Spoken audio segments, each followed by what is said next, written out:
रथयात्रा को जेकोसी महिला एकाकी आसी सुरक्षित भाव पुणी थे निज बासस्थान को फेरी जावाई विश्वास जागृत करवा आम सुरक्षा परिचालन एक अंश होगा उचित।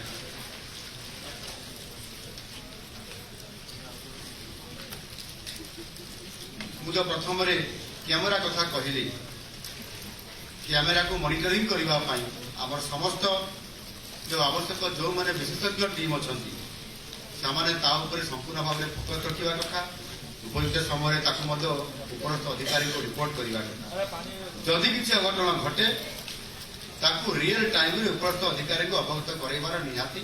ये आवश्यक मन कर जो कथा मुझे पाखे रखी चतुर्थ नारी सुरक्षा कथा एभली एक विशाल अवसर सब किसी ना कि असामाजिक व्यक्ति विशेष भिडर सुजोग नहीं महिला झील मान असदाचरण कर अनेक समय नजर आसी था तेणु यह प्रतिरोध करने आवश्यक संख्यक महिला सुरक्षा कर्मी को मुतयन आवश्यकता उचित जदि कई असामाजिक व्यक्ति महिला प्रति असदाचरण करे तुरंत ताकू एमती शिक्षा देवा उचित भविष्य में केवे महिला को दुर्व्यवहार करने